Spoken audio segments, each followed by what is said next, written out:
Space എക്സും പോലുള്ള ലോകത്തെ മാറ്റിമറിക്കുന്ന കമ്പനികളുടെ സ്ഥാപകനായ മസ്കിന്റെ വിജയത്തിന്റെ വലിയ കാരണങ്ങളിലൊന്ന് വായനയാണ്.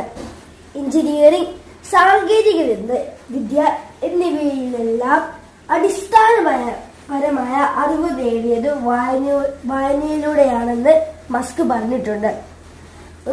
റോക്കറ്റുകൾ ഉണ്ടാക്കാൻ പഠിച്ചത് എങ്ങനെയാണെന്ന് ഒരിക്കൽ ചോദ്യം വന്നപ്പോൾ അദ്ദേഹത്തിന്റെ മറുപടി, ഞാൻ പുസ്തകങ്ങൾ വായിക്കും എന്നായിരുന്നു.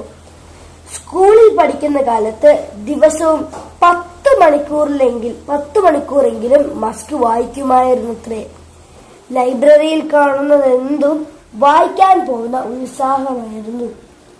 എൻസൈക്ലോപീഡിയ ബ്രിട്ടാനിക്ക പോലും കുത്തിപ്പിടിച്ചിരുന്നു വായിച്ചു. സയൻസ് ഫിക്ഷൻ, ജീവചരിത്രങ്ങൾ, സാങ്കേതിക വിദ്യ തുടങ്ങിയവയെല്ലാം മസ്ക് ഇപ്പോഴും വായിക്കാറുണ്ട്. ഐസക് അസിമോവിന്റെ